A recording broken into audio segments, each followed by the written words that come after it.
This is Story Saloon, short stories centre stage. I'm Jane Messer.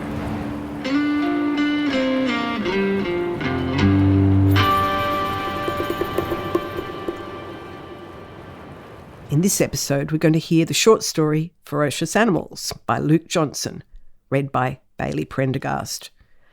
Luke is the author of the short story collection Ferocious Animals, which takes its title from today's short story, and a poetry collection titled KANGAROO UNBOUND. He has won or been listed for numerous national prizes over his writing life, including the Elizabeth Jolley Short Story Prize. His short story Ferocious Animals is read for us by Bayley Prendergast. Bayley is a rising talent who has had roles in numerous stage productions and television shows since graduating from the Actors School Australia.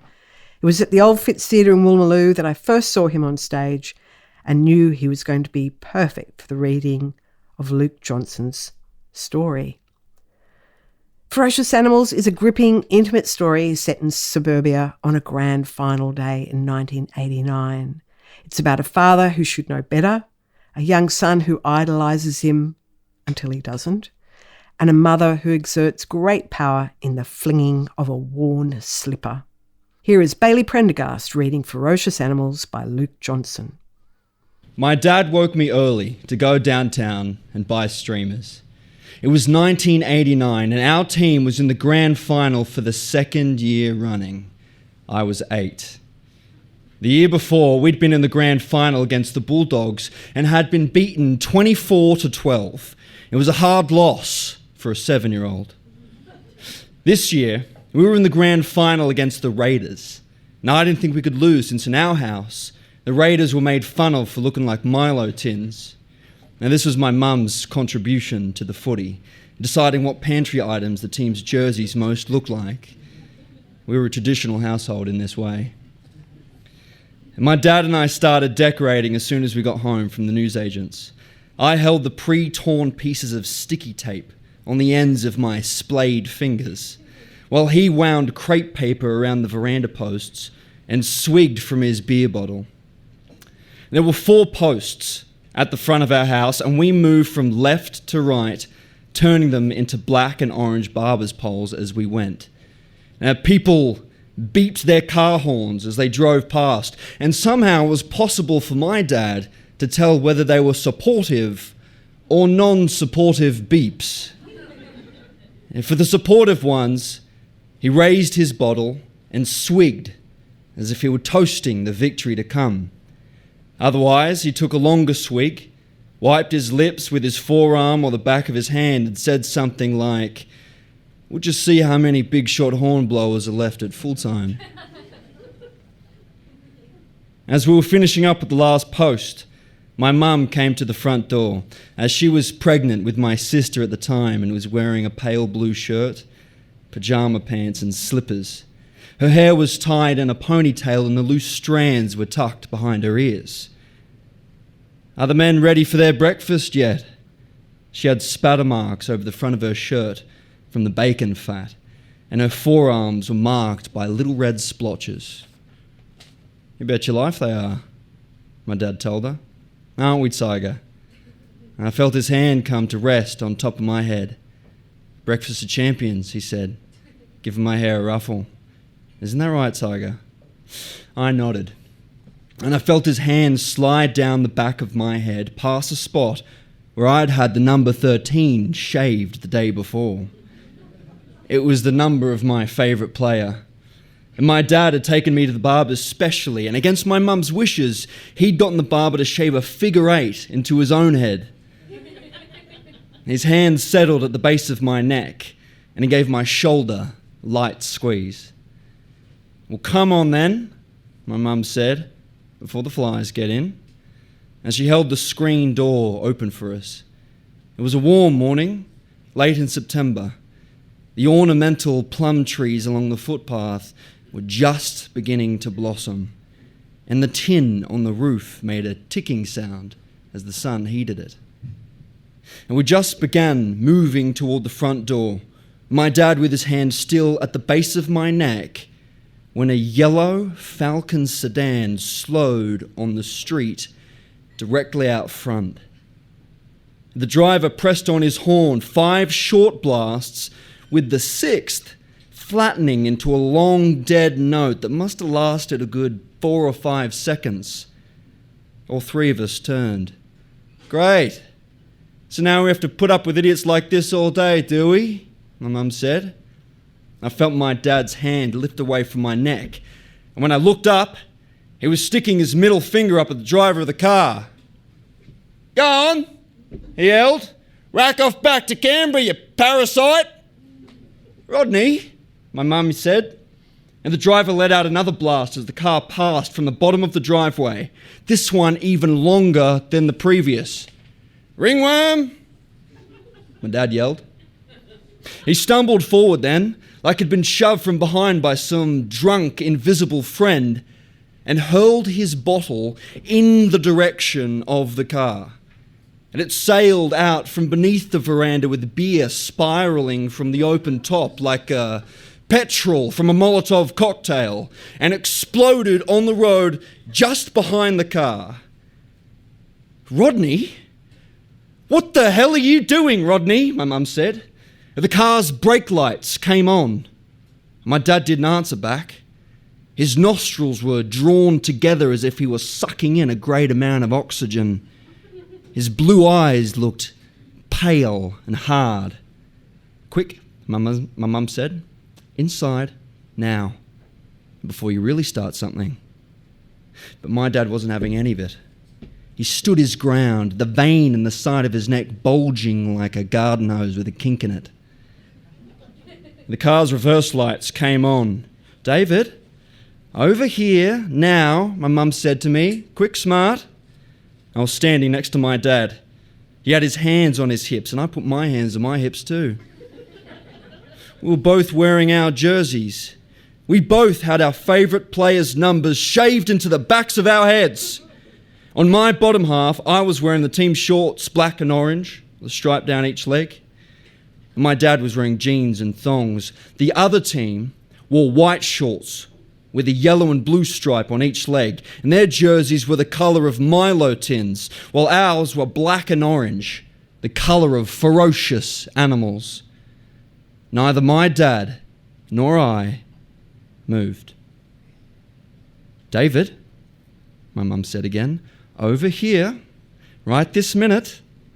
I heard the screen door clap shut behind me and the scuff of her slippers on the polished concrete. As she took me by the arm, I tried grabbing hold of my dad's hand, but she yanked me clear of him. She held me just above the elbow, gripping me tightly with her long fingers. On the street out front, the yellow car stayed where it was. A white car heading in the same direction slowed as it came up alongside our front gate, and the woman in the passenger seat craned her neck to look up at the decorations on our veranda. As she waved excitedly and pointed through the windscreen at the little black and orange flag attached to the aerial of her car. And we had one in our car too, as did half the people driving around town. The other half had Raiders flags. They were giveaways with Saturday's newspaper. And for a moment, it seemed as though this second car was going to come to a stop behind the yellow one, but it pulled slowly out onto the other side of the street and continued on, the woman peering back at us with an apologetic look on her face. Speaking softly, my mum said, "Rodney, think about what you're doing." She placed her free hand in the middle of my dad's back then, like she were calming a horse or something. She said his name again. "Rodney, you haven't had anything to eat yet. Come on, Rodney. Come inside and have your bacon and eggs. Before they get cold, I'll put the kettle on, Rodney." And my dad didn't budge. It was grand final day. He didn't mess around with coffee on grand final day. Even I knew this. Not when you waited a whole year for this day to come about. The opportunity to make right the previous year's loss. My mum tried shifting her hand up onto my dad's shoulder, but he shied away from her. I felt her fingernails dig in above my elbow. "Fine," she said. "That's just fine, that is." And she began marching me towards the front door. her left hand wrapped around my left arm. It was an awkward way of moving, and I stumbled as she dragged me along, half beside her, half in front, and I kept tripping over my own feet, over her feet too. But she moved me on regardless, and when we got to the door, she opened it and pushed me in ahead before finally letting go. She came through herself then, forcing the door closed against the will of the strut at the top. "Stay out there then," she called back through the door. "See if I care." She began making her way down the hallway towards the kitchen. I could feel the nails digging into my skin even after she'd let go. And she used the walls to help her through the narrow gap where the telephone table stuck out on one side. At the kitchen doorway, she stopped and pivoted all the way back round. It was like a car trying to perform a three-point turn in a narrow laneway.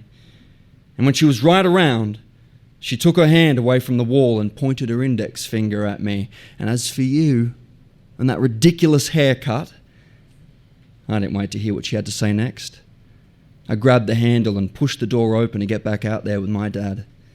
His hair was darker than mine, and from where I was standing, the whiteness of his scalp showed the number 8 as if it were written in chalk on a blackboard. "David!" My mum smacked her hand against the wall, causing a photo frame to jump off its hook and slide down the plasterboard. It was a picture of the two of them on their wedding day. My dad wore a velvet bow tie, and my mum wore a big, floppy, see-through hat that looked like something a beekeeper might wear. "Back now. Right now."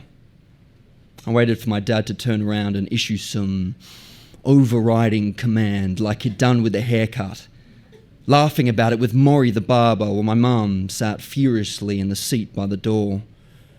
His attention was on the falcon now, though, not me. And so I had no option but to do as she told me, stepping back into the hallway until I could no longer see my dad on the veranda. But I made sure I could still see the falcon, though. It hadn't gone anywhere. It was sitting in the middle of the road with its reverse lights on and its tail end blocking our neighbour's driveway.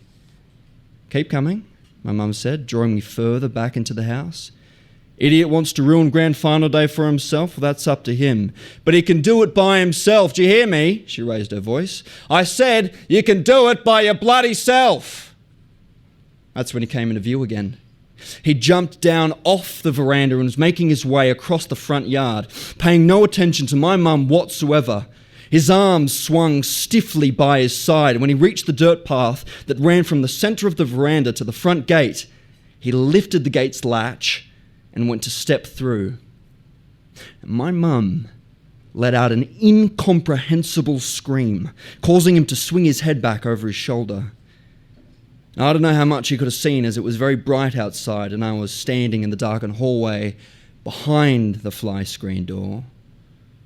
But I raised my hand to him like I were toasting some great victory that had or hadn't yet occurred. I wanted him to know I was with him either way. And my mum grabbed hold of my hand on her way past and threw it back down against my side. She bundled herself out into the veranda then, slamming the door behind her with enough force that it skipped its latch and bounced open again. I caught it on the bounce, holding it slightly ajar, as she was 8 months pregnant and carrying a lot of weight. With each step, the heels at the back of her slippers flattened out and turned white. I stood with my nose pressed against the fly screen. It smelt like bacon fat mixed with dust. Using one of the decorated posts for support, she lowered herself down off the veranda and onto the pathway. "Dad, look out!"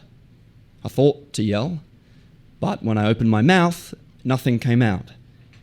As it turned out, she wasn't going for my dad anyway. She barred straight past him, kicked the gate the rest of the way open, and tramped out onto the footpath. It was my dad who went after her then, and she moved quickly too, like the pregnancy was nothing. When he caught up, he tried putting himself between her and the falcon, and she hit him with the flat of her palm. The hair that had been tucked behind her ears a few moments earlier hung over her face now. It hung in her eyes. And she hit my dad in the cheek like she was a front row forward, palming defenders off as she went. And my dad moved sideways to block her again. She tumbled down off the lip of the gutter. I thought she was going to fall right over, but she managed to stay on her feet. One of her slippers came off. My dad bent down and picked it up and handed it back to her. She hit him with it. Put his hands up to protect himself. All the while, he kept looking back over his shoulder to see what was going on with the yellow falcon. Nothing was going on with the yellow falcon. It stayed right where it was. I stayed right where I was. When it finally became clear to my mum that despite her best efforts, she was not going to get past my dad, she hurled her slipper in the direction of the car, and it landed on the car's boot. "Get away from here," she yelled. "Get away from our house! Leave us alone!" The car's reverse lights went out. "Go," I said. "Go on, go! Get out! Get out!" The brake lights disappeared then, and the car began moving off. It moved slowly at first. After 2 or 3 houses, though, the driver dropped his foot and squealed the tyres. My mum's slipper lay motionless in the middle of the road like somebody's flattened cat. Rather than going to pick it up, she circled back round, and she was breathing heavily and on the verge of tears. My dad reached out to put a hand on her belly as if to make sure she was all right, but she slapped it away. Her foot was bleeding from the broken glass all over the road. She didn't bend to pick the pieces out. Instead, she march-limped back along the path, through the gate and toward the house. And when she got to the veranda, she reached out and took hold of one of the posts and used it to pull herself up onto the cement. I pushed the screen door open and held it for her. And just as she was passing me, a ute with an orange and black flag attached to its aerial came up alongside my dad. He was still standing in the middle of the road where my mum had left him. The passenger, a young man with a can of beer in his hand and no shirt, leaned his bare torso out through the open window so that he could high-five my dad on his way past. "Up the Tigers!" he cheered, foamy beer spilling from the top of his can as their palms slapped together. The ute sped off again, with the young man still leaning out of the window. With his hand raised high in the air, my dad stayed there until the ute had made its way to the bottom of the street and turned off. Slowly, he lowered his arm again and looked back toward the house. I don't know how much he could see from there, but I stood inside the doorway looking out at him with my hand at the back of my neck. There was bloodied heel prints all over the cement, and an orange streamer, which had come loose as my mum was pulling herself back up off the dirt path, lay coiled in a heap at the bottom of its post. A sign, I suppose, of the disappointment still to come. Thank you.